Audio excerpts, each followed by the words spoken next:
সম্প্রতি বাংলাদেশ বাহিনীর নারী সদস্যদের হিজাব পরার সুযোগ সৃষ্টি হয়েছে। এর আগে এই বিষয়টি রেস্ট্রিকশন ছিল, এ বিষয়ে রেস্ট্রিকশন ছিল।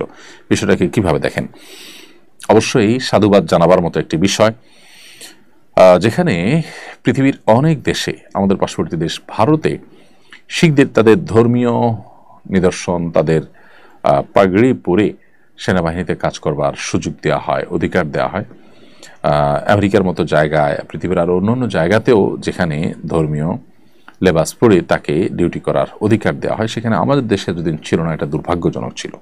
অতএব এখন যে সিদ্ধান্ত হয়েছে সেটা আমার মনে হয় যে গণমানুষের আকাঙ্ক্ষা এবং আশার প্রতিফলন ঘটেছে এবং খুবই যৌক্তিক একটি কাজ হয়েছে। কারণ কোনো মানুষ যখন সেনাবাহিনীতে যোগ দিবেন তখন সেখানে তিনি যদি তার একান্ত কোর দিনই বিষয়গুলো তিনি মেনে চলতে না পারেন, তাহলে সেক্ষেত্রে তার সে ধর্মীয় অধিকার আর থাকলো কোথায়? সেটা তো খর্ব করা হলো।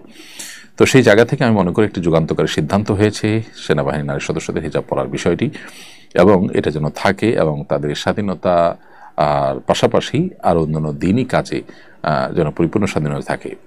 টাকনুর নিচে অথবা আপনার হাঁটুর উপরে হাফ প্যান্ট পরতে বাধ্য করার যে প্রচলন আছে, এটা অযৌক্তিক। বেশিরভাগ মানুষ এদেশে মুসলমান, অতএব যারা ধর্মীয় কারণে এই হারাম থেকে বেঁচে থাকতে চায় তাদের প্রতি সহযোগিতাপূর্ণ আচরণ করা উচিত বলে আমরা মনে করি।